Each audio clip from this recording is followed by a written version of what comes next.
Spider Pig, does whatever a spider pig does. Can he swing from a web? No, he can't.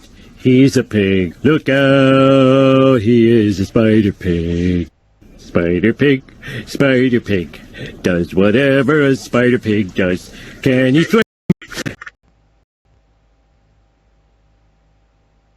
from a web? No, he can't. He's a pig. Look out, he is a spider pig. Spider Pig, does whatever a spider pig does. Can he swing from a web? No, he can't. He's a pig. Look out, he is a spider pig. Spider Pig, does whatever a spider pig does. Can he swing from a web? No, he can't. He's a pig. Look out, he is a spider pig. Spider Pig, does whatever a spider pig does. Can he swing from a web? No, he can't. He's a pig. Look out, he is a spider pig. Spider Pig.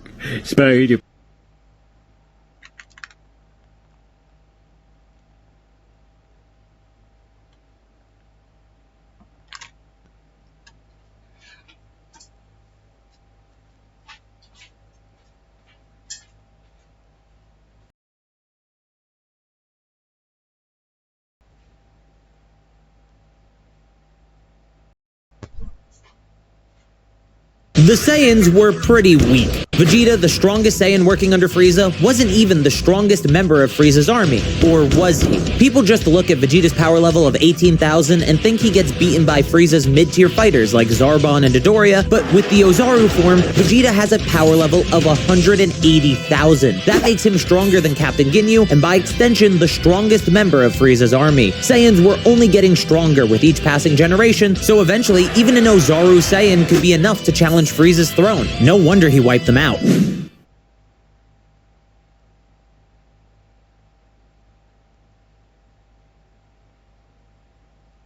While Dragon Ball fans know Goku is a great hero, one manga chapter proves exactly why that is, and it has absolutely nothing to do with his strength. Fans of Dragon Ball know that Goku is arguably the greatest hero in the universe, even if his motives are sometimes less than heroic in nature.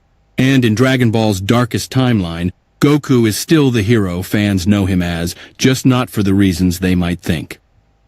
Goku was introduced in the first chapter of Dragon Ball. And right from the start, readers knew Goku was a kind-hearted kid who was also a force to be reckoned with. While he was traveling through the woods looking for something to eat, Bulma came across him and invited him to search for Dragon Balls. After Goku excitedly accepted, the two were off, going on numerous adventures that involved taking down powerful gangs, toppling a fascist regime, and even killing a literal demon. And that was just Goku when he was a kid. As Goku matured, he stayed committed to both adventure and heroism as he constantly got stronger in order to protect his family and friends from any and all threats, both domestic and intergalactic. In Dragon Ball, Trunks the Story, A Lone Warrior by Akira Toriyama, readers are given an up-close and personal look at Trunks' original future in order to understand Trunks' motives behind splintering the time stream. As depicted in this story, Trunks' future is little more than a desolate wasteland where androids 17 and 18 freely roam, blowing things up and killing innocent civilians as they see fit. Worst of all, this future doesn't include any of the most powerful Z fighters, including Vegeta, Gohan, or even Goku. When Bulma finally finished building the time machine for Trunks, she told him that the person he had to speak with in the past was Goku, as he would be the one to stop the androids in his time, and also help Trunks get strong enough to stop the androids in this one. When Trunks asks why Goku was so special, since Goku died before Trunks was even born in this timeline, Bulma says, "He was the kind of guy who would give us hope, no matter how dire the situation was." Looking back at the previous Dragon Ball chapters, it becomes clear that Bulma's words in this chapter ring true. From the very beginning, Goku's attitude of never giving up was enough to stop every villain he came across, and even turn some villains into allies. When Goku first met Yamcha, for instance, Yamcha was a desert bandit who wouldn't think twice about robbing someone and leaving them with nothing. After spending some time with Goku, however, Yamcha committed himself to studying martial arts, and he even placed highly in some earlier world martial arts tournaments as a result. The same went for Piccolo and Vegeta, once bitter rivals who became legitimate members of Goku's family. Not only does Goku have the power to inspire goodness and hope in those who previously only sought pain and destruction, but he can also use that ability to push himself to greater limits. When fighting Frieza on planet Namek, Goku was able to become a Super Saiyan through his pure heart that was awakened by a righteous rage, and he used that power to squash the greatest evil in the universe. Whether it was used for attaining high levels of power or to help others find the goodness inside themselves, Goku proves he is a hero, not because he's really strong, but because he has the power to inspire hope, a power that is worth splitting the Dragon Ball timeline to understand.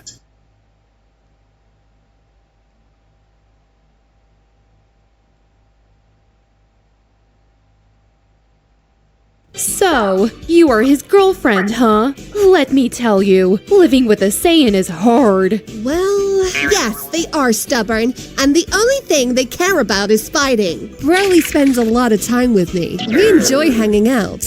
And he is super kind, and we talk about our feelings. Oh, really? You hear that, Goku? Does he? That's very interesting. What do you think, Vegeta? Run! I told you not to bring him, Kakarot! I f***ing told you! I'm sorry. I'm hungry. Vegeta! Get back here!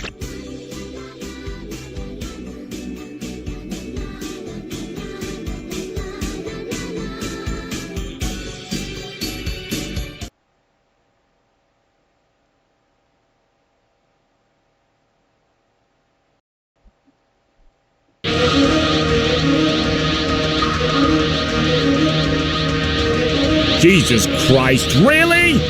Don't forget to become a member of Unrelent Gaming's Patreon for exclusive manga content and early access.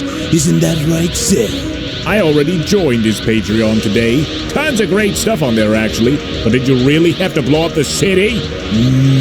Yes. Blew up the domino. You blew up the dominoes and you're laughing. Do you realize the f***ing crisis here? And you will be next. Unless you subscribe, like the video, and turn on notifications right now. Or else what? You'll aggressively scream another man's name for several hours? Kakarot! Kakarot!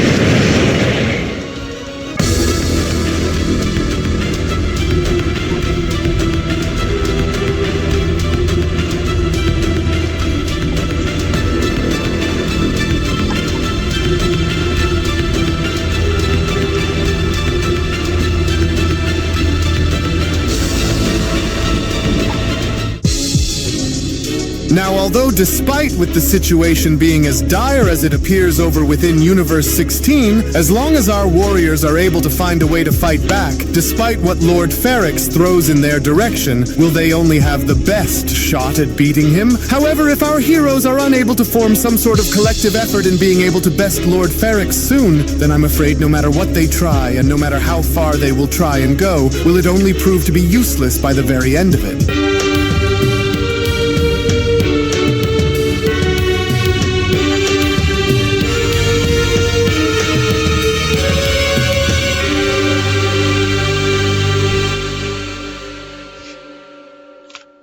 Our story continues now back within Universe 16 with God of Destruction Ferrix being shown having to unleash a fury upon Ultra Ego Vegeta during the middle of their battle, as with Universe 16's Destroyer now seemingly in complete control as Vegeta was barely able to stand on his feet was when Ferrix then went on to respond, "Come now, Saiyan, are your eyes beginning to finally open to the truth behind the things that I have said? For I want you to go and understand one very important lesson here, mortal, and that is despite you having to venture off where so very few would ever even dream to try and go into, the gap between simply wielding destructive power with barely any experience behind it, when compared to someone who is vastly more experienced than you while using it, is extremely vast. And while you face me alone without the aid of your allies to come help you in battle here against me," Ferrix says, "you don't stand a chance, and you know it, Vegeta. And guess what else, Saiyan? You will never stand a chance chance against the deity who is able to command the essence of destruction as naturally as he does breathing. And while I wait for you to go and continue to show me what your teacher was able to go and instill upon you,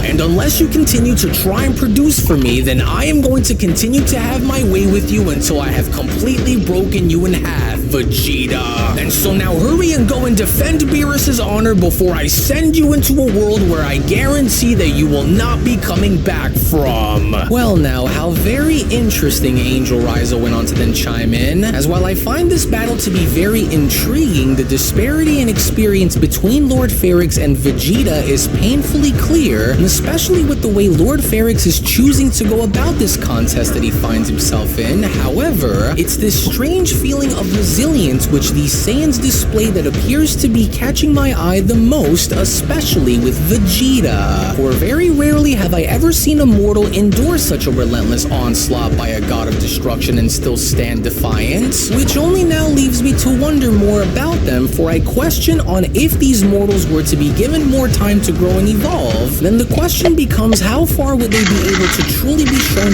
taking themselves if this was how far they were able to make it all on their own within such a short amount of time in doing so.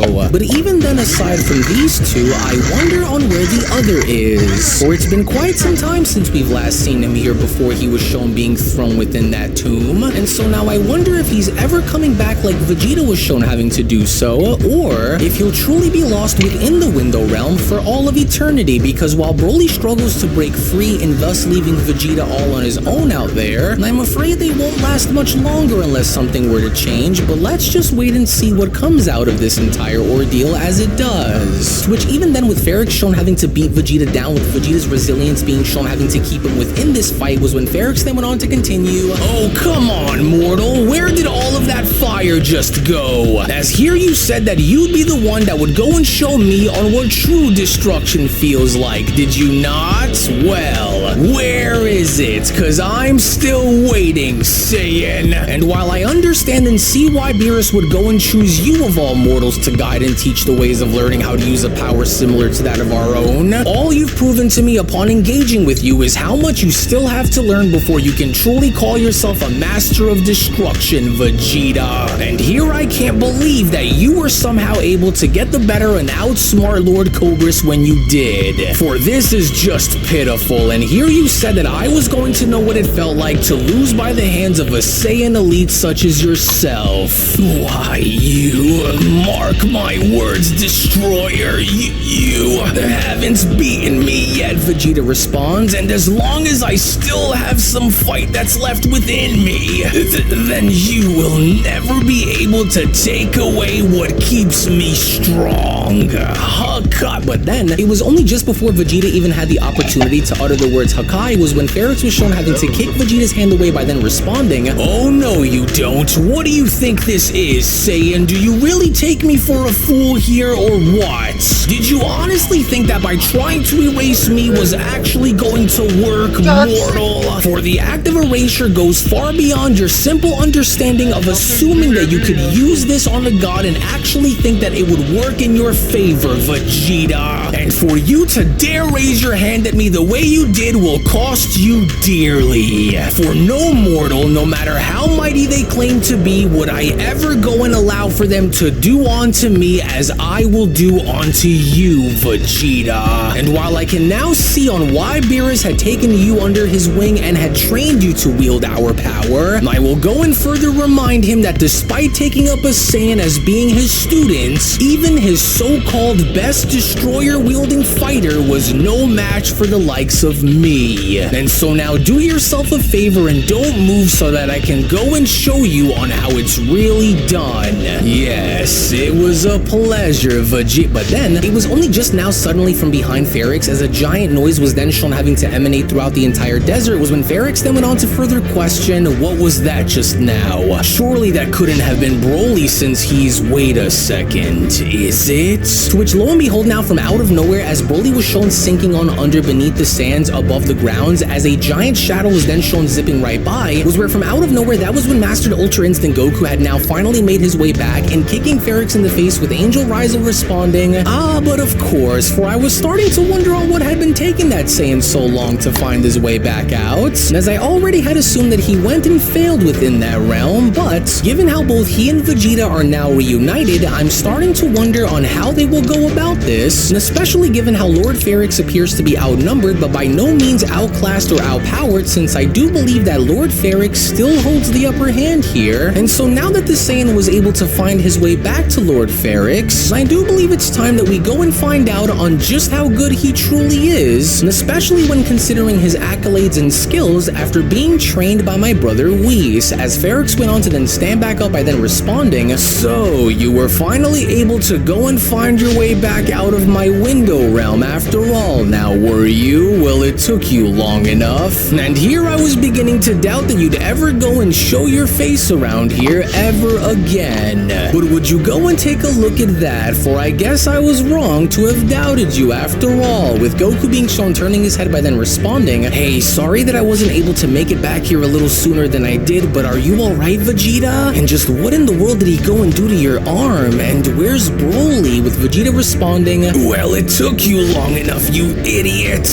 But he went and turned parts of my arm to stone by using those wraps that cover his entire body, Kakarot. And so you've got to be careful when fighting him. And while Broly has been trying to jump in and get up close within the action against this destroyer, it only turns out that Lord Ferrix continued to bury him beneath the sands above, and further keeping him away while deeming him unfit while solely taking action against me, as he looks to only be interested in battling the two of us more than anything." I see. Well, so then I'll go and take it from here since I'm fresh, Goku responds. "So in the meantime, you try and go and gather yourself together while I hold him off in the meantime, while also trying to look for a way to go and bring him down, okay? And so alright now, Lord Ferrix, I'll be your next opponent from here on," Goku responds. "So whatever it was that you wanted to go and get out of Vegeta just now, you can go and try to come and get it out of me now instead," Goku says. "And while I understand that you aren't going to be as easy to go and take down as I'd hope, whatever it is that you're planning on trying to go and have us prove here against you will ultimately be what results in your downfall against us. And so I'm ready," with Ferrix questioning, "Oh, really? Well, I must say that witnessing your Ultra Instinct in action like this is quite the revelation, for it is a very rare sight to watch a mortal be taken under the wing of an angel and for them to be trained to wield such power, but I hope you know that just like your ally Vegeta, no matter how sure you think that you are and no matter how good you assume yourself to be, you will never be able to find a way to defeat me as you are, and you never will," Ferrix says. "But I do, however, encourage you to come and try, just as Vegeta did, so that I may go and make an example out of you, just like I had done with him, mortal," with Goku then being shown launching invisible strikes by then responding, "Well then how about I go and show you on why it's wrong for you destroyers to go and assume that we mortals simply aren't worthy of being on your level when we are, as I'll see to it that you learn of that the hard way," to which as Ferrix was then shown dodging all of Goku's attacks was when Ferrix then went on to respond, "Oh, so you think putting faith in your nature as being a mortal who was chosen to be trained by an angel will help you now, do you? Well, you fight like a younger man with nothing held back, son Goku, and while admirable, I can now begin to see that this will be your greatest downfall here against me, because speed will not be all that you will need to use here against me that will save you. And because I can already see on how this is going to go," Ferrix continues, "I just want you to know that no matter what you think you can try and do against the God of Destruction of my experience and stature, you, just like Vegeta, will crumble." "Darn, so you're a lot faster than I assumed that you'd be, huh?" Goku questions. "Well, fine, because if this is what I'm in for here against you, then I'll just have to move even faster than you can react and prove you wrong then, Lord Ferrix, and so I'm ready. And so now why don't you come and show me as to what you're made of, and I'll go and respond to your every move in ways which will turn you into a believer," Goku says. To which even then in the meantime, as this was all shown happening within Universe 16, when then venturing back on over inside of Universe 7, was where we only then observe as to how Whis was shown waiting for his brother upon Beerus being shown talking to Gohan, was when Beerus then went on to respond, "Say, you look a little nervous here. Don't tell me that you're getting cold feet on me after having to be told that you'll be coming to train with me now, are you? Because for a mortal whom was never shown having to train with either myself or Whis before, I'm more than interested to see on what your newly developed powers really made made of, and so do you think you're up for it? With Gohan responding, well, I mean, I'd be lying if I said that I wasn't a little concerned with how this was going to go, but I wasn't going to suggest that I don't want to train with you either, Lord Beerus, but it's just, well, being that we're going to be guided by another angel to train, I just can't help but wonder on how all of this is going to go once we start to train far more seriously, with Whis then having to chime in, ah yes, and just in time to join in on all of the fun as well, for I haven't been this excited to see my brother Avalco train anyone in a very long time, let alone it having to be a mortal and the god of destruction shown having to train together side by side like this. But of course, nevertheless, it looks as though my brother is just about finally having to arrive, Whis says, to which all of a sudden from out of nowhere within that moment next to Whis, as a giant light source was beginning to emanate and having to touch down, was when Beerus then went on to chime back in, you know, for an angel with many brothers and sisters, I find it rather odd for you to have not spoken to this particular sibling of yours longer than any other, and so now why is that? With Whis then responding, well, that's because this particular brother of mine mainly specializes in training other angels who are rookies prior to being sent off by the Grand Priest to learn of the ways of good and evil, in only being sent out to be able to understand the difference between the two, of course similar to that of my younger brother Maris, and so I don't really get to see this brother of mine often actually, but nevertheless, thus now, here he comes, and with purpose too, with Gohan then questioning, wait, really? Wait, and so this angel brother of yours is mainly in charge of training the other rookie angels and getting them ready for the outside world?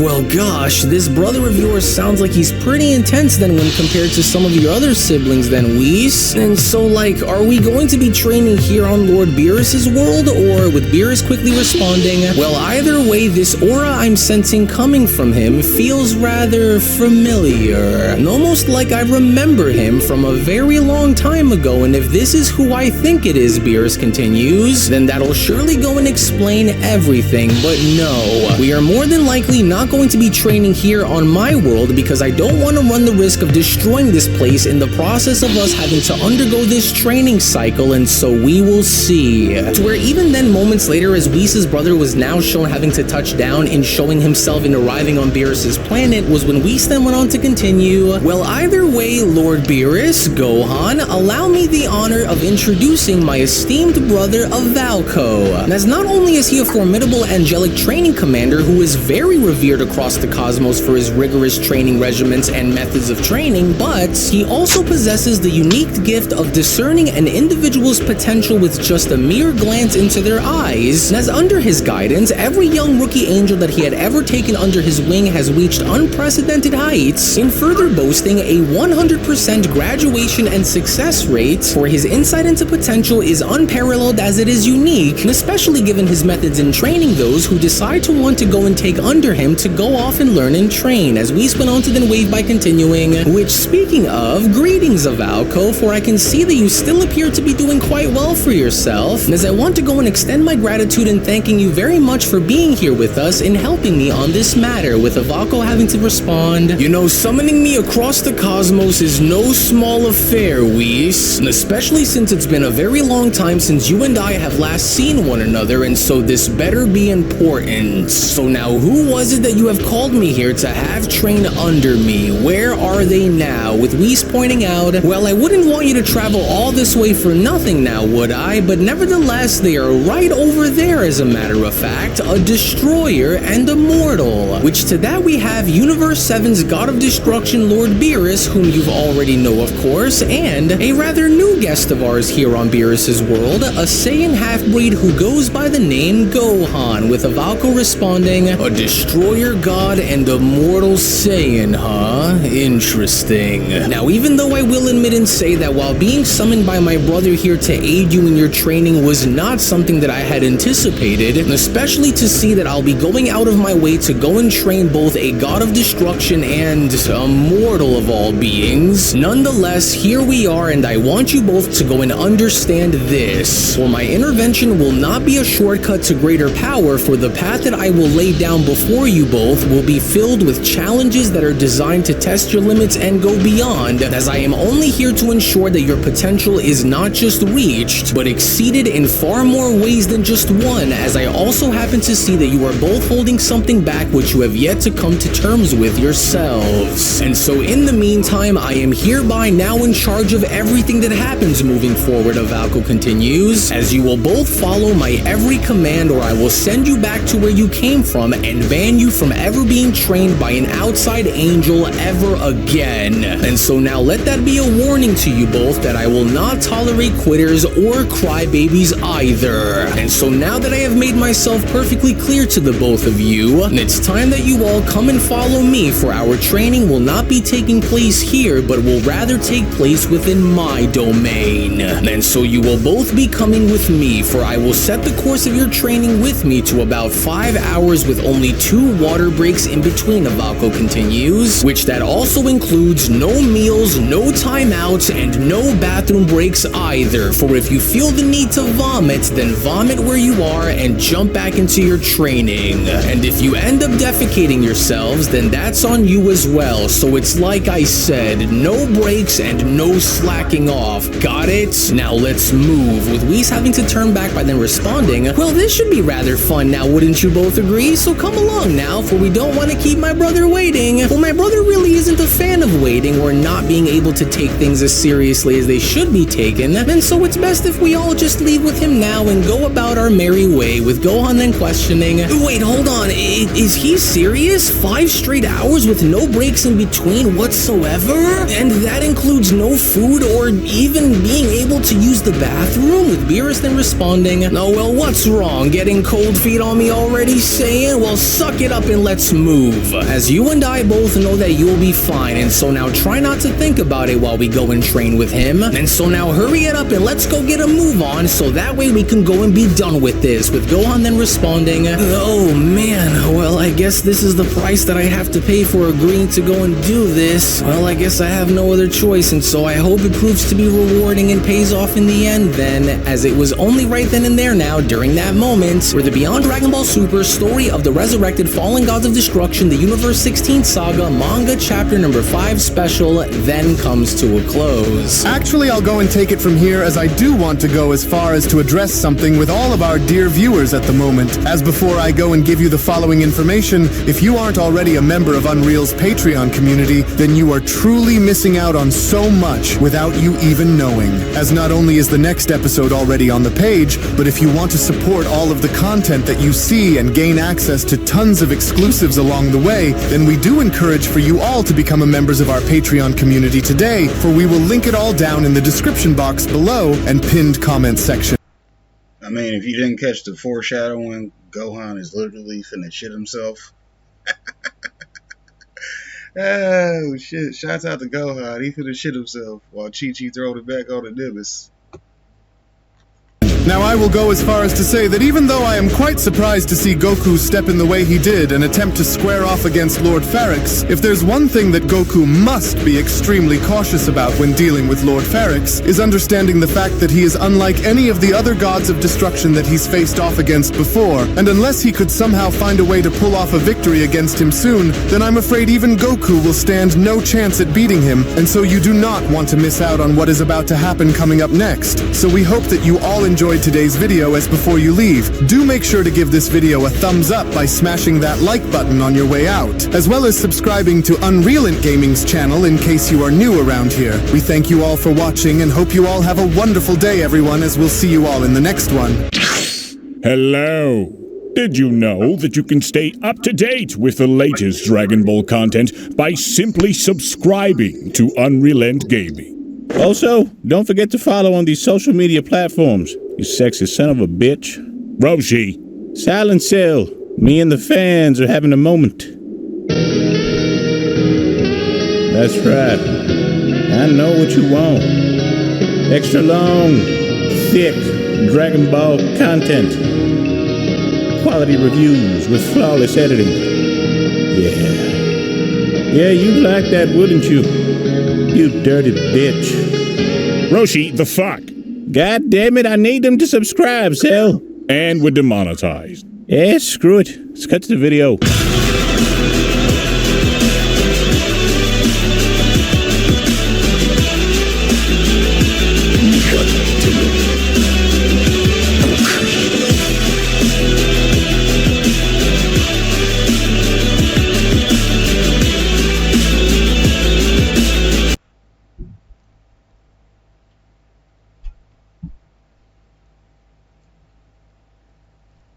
Which parent are you?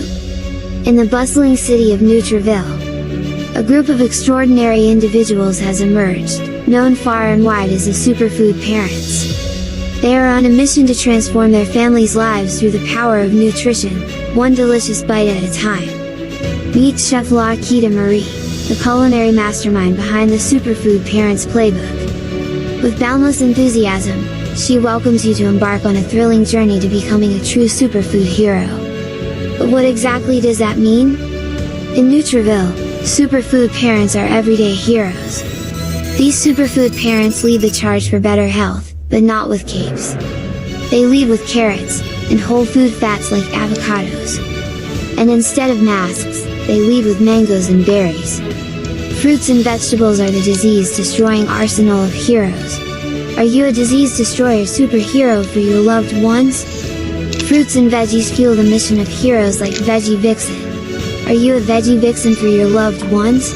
Dedicated to ensuring their loved ones thrive on a diet rich in faves, fruits and vegetables. Here's your mission, should you choose to accept it, is to guide your family to superhero status by reaching the highest levels of health and wellness daily. Become a plant-powered titan, a superfood avenger, or even a faves crusader by earning 5 points for every fruit or vegetable eaten. It's a fun-filled quest where nutrition meets excitement. All of the digital details are at superfoodparents.com for the full experience. Superfood Parents has also created workbooks, where you'll discover the tools you need for success. These workbooks give you the heroic strategies to craft your grocery list like a seasoned hero. Which means you now have a playbook to even track your weekly meals like a true champion. And engage in mind-bending nutritional education with word searches that will keep your family entertained and informed. So, are you ready to join the ranks of the Superfood Parents? Are you prepared to unleash the power of faves and make every meal a heroic endeavor? If so, flip the page of the Superfood Playbook and let's begin your journey to becoming the ultimate superfood hero. To become a sponsor, just visit superfoodparents.com.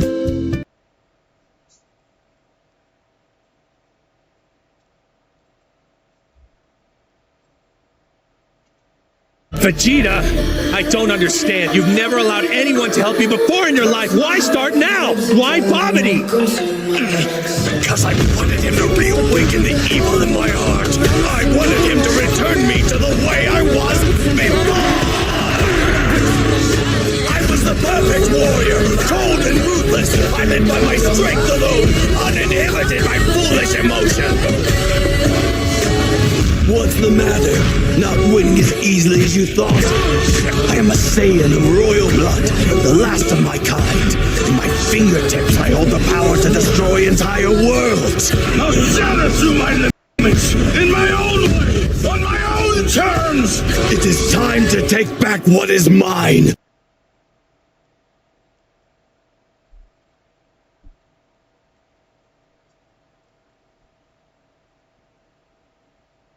Today, I'm going to be talking about what I believe to be the Saiyans' ultimate weaknesses, and they don't have anything that they're particularly vulnerable to as far as something like kryptonite or anything like that that could be used against them, but it's mainly their attitude and their way of thinking towards battles and threats.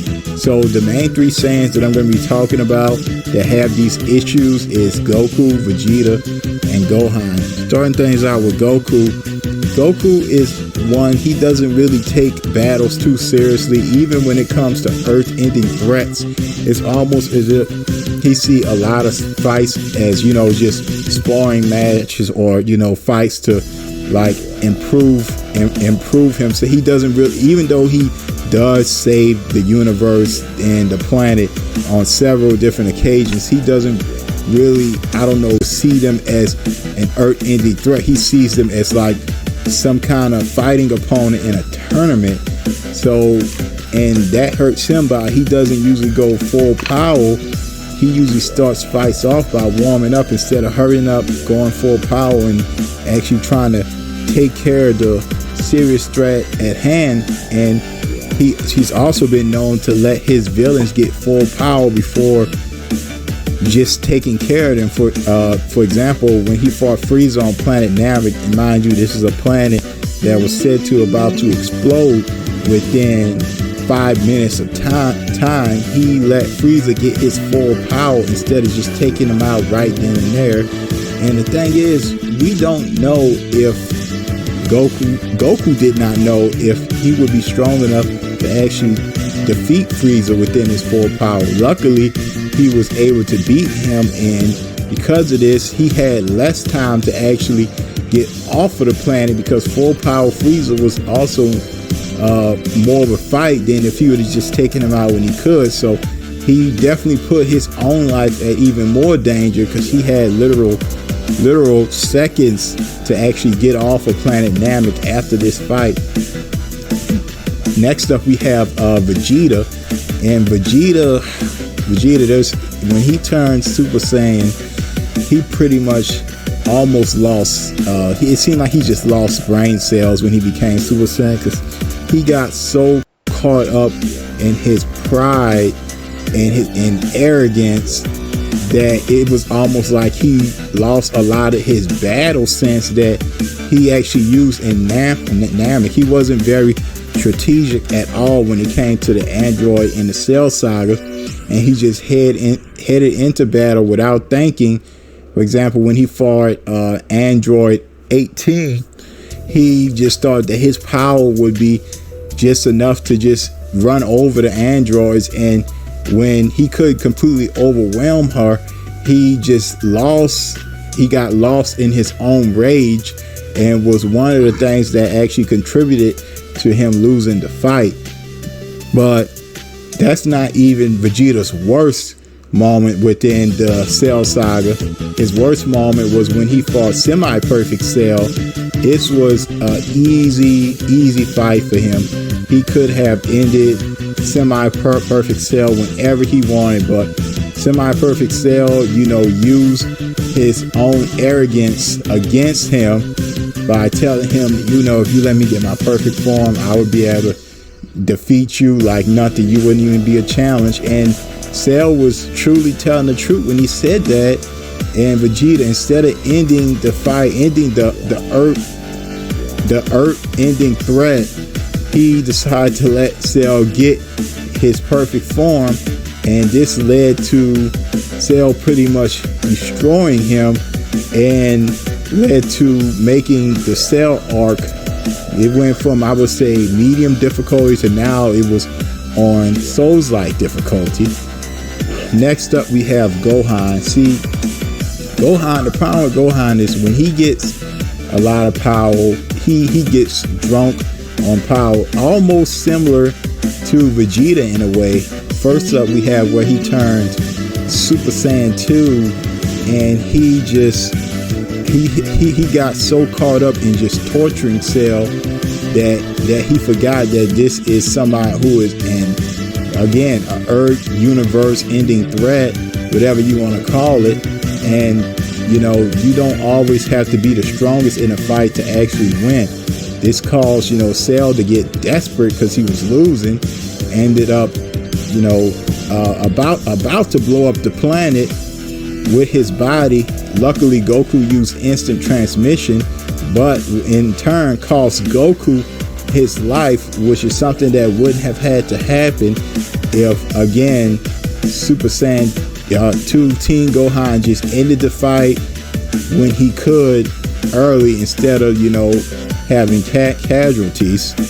And the last example I'm gonna use from Gohan is actually from the Buu Saga. Again, when he was Ultimate Gohan, similar to Super Saiyan 2 Gohan, he got drunk with power and overconfident, could have ended Super Buu, but instead he let Gotenks play around with a fusion, which caused him to have to fight Gotenks, Super Buu Gotenks, which was a fight that he absolutely got destroyed in. I mean, when he should have just taken care of Super Buu when he was much stronger than him. I mean, this is Super Buu literally killed everybody on the planet, so I don't understand why you would want to play with somebody who is an absolute serious threat. And it just shows that Gohan did not learn when he fought Perfect Cell that you do not have to be stronger than the person you're fighting to win a fight. But apparently he did not learn from his mistakes. So yeah, this is just a video just showing that the Saiyans, just their way of thinking and just the way they handle situations is really their weakness, and it's not necessarily, they don't have any physical, anything physical that holds them back, but it's really just their own mindset and their look at, in the way that they look at fights and challenges. Anyways, let me know what you think of the video. Make sure you like, comment, and subscribe. Peace.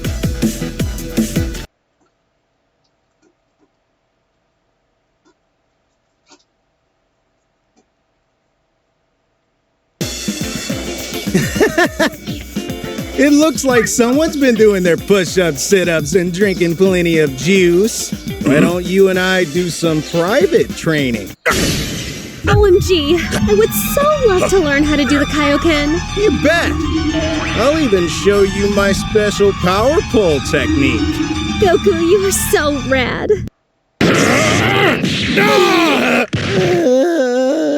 Dad, we're just going to train. Stop being weird. The only thing weird here is Kakarot putting his hands on my baby girl! Daddy, you have done this so many times.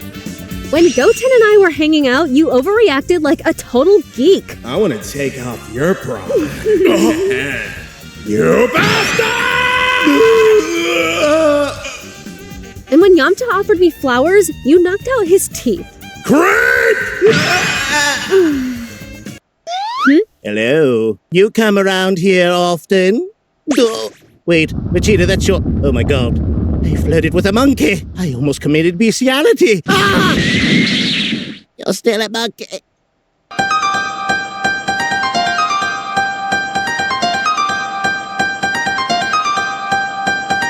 Are you feeling angry, humiliated? Is that it? Fool! You don't know how humiliating it is!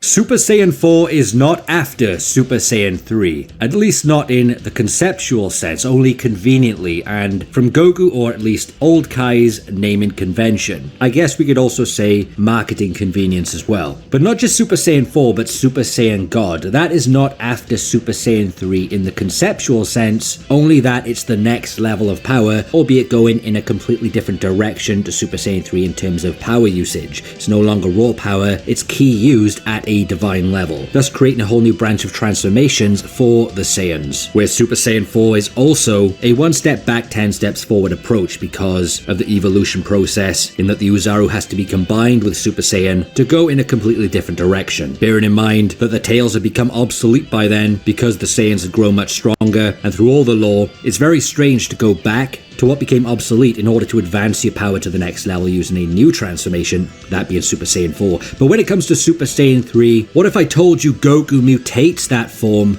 whilst training in the other world during the 7-year time skip between the Cell games and the Buu saga? Now, a quick introduction to Super Saiyan 3 in case you don't already know. The Super Saiyan 3 form was introduced in the Buu saga. Goku revealed this form, he had obtained it in the other world, but we do not know how he obtained it. Not exactly anyway. I did write an original story where Goku obtains the form whilst training with King Kai, and Goku finds this power deep within, and that power deep within inside him is who Goku is at the core. He combines his Saiyan power with his personality and character, I guess, because Super Saiyan 3 is the form that breaks limits. Goku is the character that breaks limits. It's the most personal form to Goku. But when Super Saiyan 3 was introduced in the Buu saga, it was a huge deal back then. From the point he fought Fat Buu, even to the point where Gotenks fought Super Buu, Super Saiyan 3 was the pinnacle power for the Saiyans. And even during the Kid Buu fight, they were hyping up that form as Goku transformed ready to fight Kid Buu. It was only an inconvenient fight because Goku's body wasn't able to handle that level of power. As I've always said, it's not Super Saiyan 3's fault, it's Goku's fault at that point because his mortal body body wasn't capable of handling that level of power, which later down the line, he was able to do that in GT when he regained his tail. He would have been able to do it if he was an adult. We've seen Goku with no problems with Super Saiyan 3 and Dragon Ball Super because he has much stronger forms that drain even more power. So Super Saiyan 3 is nothing by that point. It only was a big issue in the Buu saga in terms of power usage. But not only that, Super Saiyan 3, he was fighting against Kid Buu, who is a stamina hack opponent. It's very inconvenient at that time, but Super Saiyan 3 was the best Saiyan form in Dragon Ball Z. It was made a big deal out of in the games, and hell, Wrath of the Dragon, that was an amazing movie. It showed us that Super Saiyan 3, that's the big dog, more than Ultimate Gohan as well. Now what if Goku stayed dead, trained in the other world, didn't come back in the Buu saga? How far would Goku take his Super Saiyan power with all the perks he gets whilst being dead in the other world? It's been stated multiple times that when he was dead and in the other world realm, his stamina would take no hits. He could go on and on and on. He didn't even have to eat. He just ate out of convenience, and he likes the food. But being dead in the other world realm is totally different from Goku when he returned in the Buu saga for that one day, because Goku was given a mortal body during his stay, which was why the Super Saiyan 3 form drained him dry, even during that 24-hour window. Goku wasn't immortal and had no stamina hacks when he was back for that one day. But how far could he take his Super Saiyan power, because he obtained Super Saiyan 2 and the Super Saiyan 3 form within 7 years. We don't know exactly when he hit those levels, but I think it's safe to say Super Saiyan 3 was obtained within the year as it came close to the Buu saga, because he did say he didn't have much time to practice the form, but we know he has used it at least once in the other world, not counting the first time transformation itself, because he did say when using the form in the other world it was much easier, so he has tested it in the other world. I think it was implying the issue he was having, at least why it took so long to transform, was being able to tap into the power to begin with, because it's a power from deep within. We see that in the anime scene. Super Saiyan 3 transformation combines with the Uzaru, Goku reverts to a baby, and then it flashes, the Uzaru roars, and then Goku transforms into a Super Saiyan 3. That's implying in the anime that it's a Saiyan's power, every drop of Saiyan power from deep within.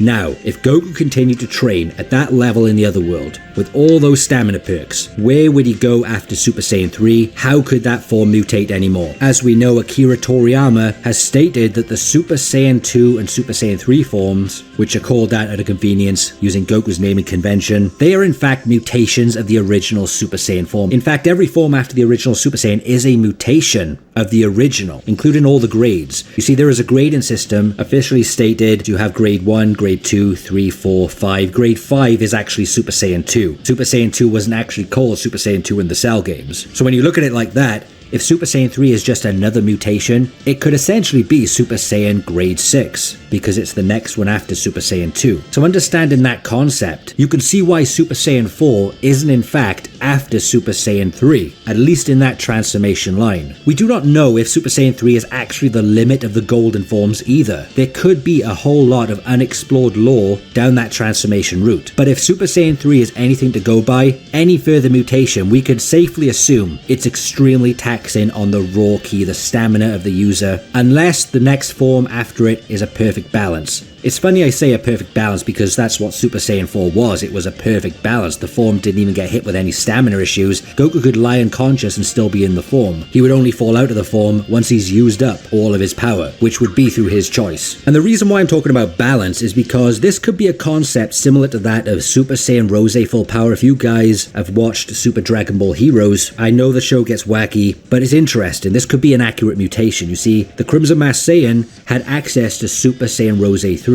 And then after that, he had Super Saiyan Rose full power, which was the long Super Saiyan 3 hair, but his eyebrows came back, he was more jacked. Yes, he had his tail, but he didn't look as barbaric in the face. In fact, the form pretty much suited his character, looked more divine. Now, if you take away the Rose aspect of it, you know, similar to Super Saiyan Blue, if you take away the God Ki, the blue, it's just Super Saiyan 1. The blue forms, the Rose forms, they are God Ki stacked on top of the original Super Saiyan forms. So if you take away Rose from Super Saiyan Rose full power and just have Super Saiyan full power, no, we're not talking about Mastered Super Saiyan in the Cell games. That could very well be an accurate mutation, possibly the final level of the Golden Head transformations, where the one after Super Saiyan 3 is Super Saiyan full power. A stable transformation, far stronger than Super Saiyan 3, but just another mutation nonetheless. And if we go back to GT Goku, when he regained his tail, even with his child body, his Super Saiyan 3 form seemed much more stable in combat until he just got beat the hell out of by Baby. There wasn't a power difference, but there was a stability difference. So you could even look at it like this. Perhaps GT Goku was on the way to mutate in his Super Saiyan 3 form before he got turned back into a kid. Because if you think about it, 10 years after Buu, then another 5 years going into GT, that's 15 years training with Super Saiyan 3 at his disposal. Knowing Goku's character, it would be likely that he would be onto something, taking that form, that transformation tree to the next level, but with his wisdom, he probably wouldn't use it unless he knew his body would be stable, because he's had a lot of experience in the past with the Ascended forms, the Super Saiyan 3, not to use something which is going to be extremely taxing on your body. Yes, he transformed against Baby, but he didn't know his stamina was cut until that point. That was the whole point of that. The surprise there. I think the Super Saiyan full power, just the golden haired version of the Super Saiyan Rose full power, would be an accurate mutation, but it could be something totally different, and maybe in the future, maybe we will see more of the golden hair transformation and just how Super Saiyan can be mutated even more. Because you have to think about this, if Goku continued to train in the other world, think how strong he would be by the point of End of Z, compared to himself where he was training with a mortal body for all those years. He would have a significant advantage, heck, in just sheer raw power, being able to maintain those high levels and keep on going. The other world was a perfect place for Goku to continue his training. This actually takes me back to when Whis was talking to Goku and Vegeta. This was early Dragon Ball Super. He was mentioning that they continue to train the old way, they'll only get so far. This is why they have to change it up, use their ki to a divine level. And perhaps we could apply this in some way, in that if Goku continued to train, building up his raw power, his Super Saiyan 3 power, and just going to the next level, then with his mortal body, there's only so much he's going to be able to do because he is flesh and blood at the end of the day. He's going to hit a cap in terms of that way of training, which is why I think it's fitting he went down the God route and was far more technical in terms of using his ki, which made him stronger in a different way, albeit that different way was far more efficient than just brute power. But let's say Goku continued to train in Otherworld and achieve the next mutation of the Golden Head Super Saiyan transformations. Would that level be stronger than Super Saiyan 4, the Super Saiyan 4 we know? It's very difficult to say, because when Goku was fighting Baby in GT, it looked like Goku was capped out in terms of where he was using the golden transformations. That was until he went in a completely different route with his tail, the primal power, and went to Super Saiyan 4. So if Goku was able to go down that route and attain Super Saiyan 4, but wasn't able to obtain the next mutation of Super Saiyan 3,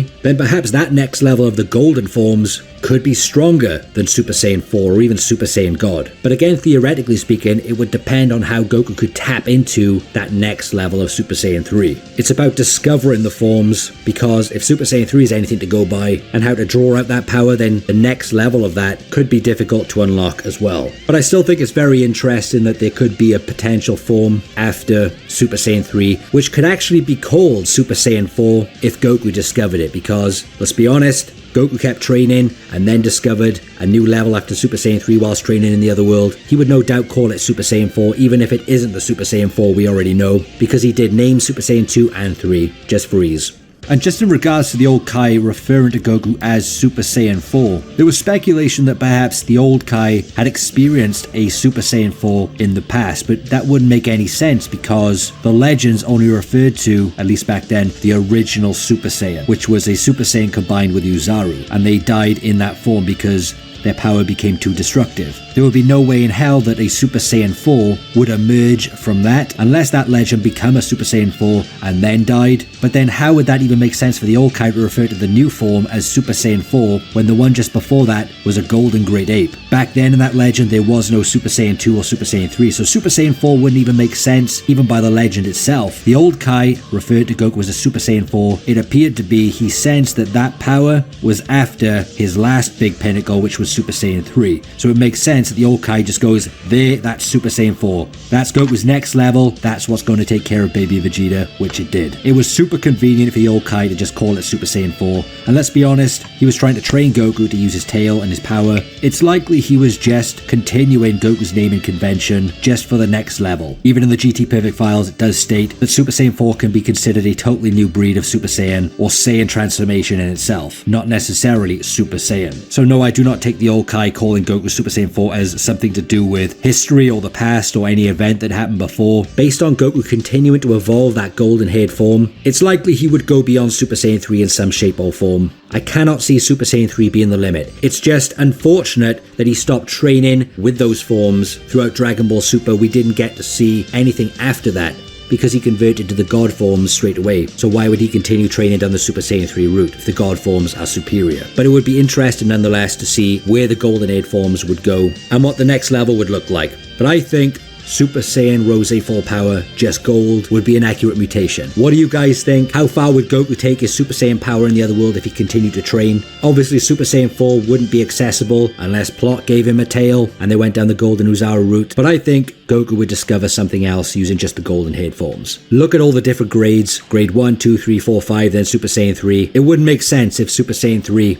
is the final golden haired form. But saying that, it could look even more barbaric than what Super Saiyan 3 looks like, what Super Saiyan 4 looks like, because the Super Saiyan 3 has those traits. The no eyebrows, it looks ugly for intimidation purposes in battle. It's meant to look strong, it's meant to look scary. So if it's going down that route, perhaps it would look something like in the anime scene where you see Goku, you see a design that almost looks like Super Saiyan 4, but it's a sort of browny grey. Think of that, but gold. No eyebrows, a completely scary looking golden Super Saiyan. I mean, if you think about it, grade 1, 2, 3, 4, 5, Super Saiyan 3, the forms do indeed get uglier the further they go. So it would make sense the next level would be terrifying in the golden haired Super Saiyan evolution process. Wait.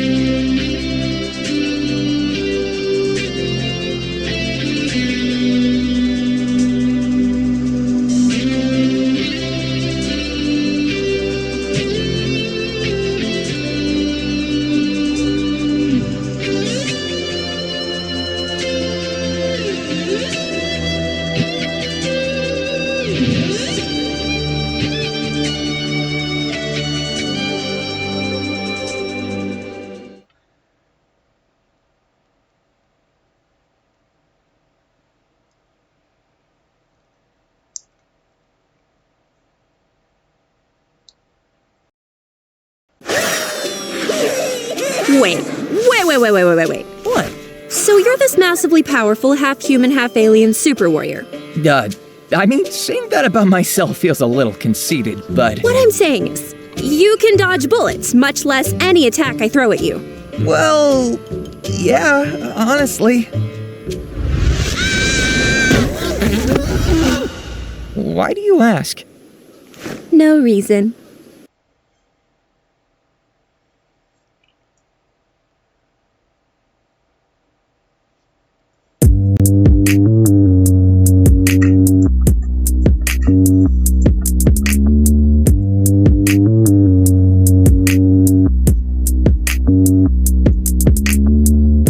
Remember me when you're far away. I'll always have a place for you to stay. In the garden, by the door, in the bedroom, on the floor. Remember me when you're far away. I'll always have a place for you to stay. In the middle of the night, I'm gonna be there till the morning light.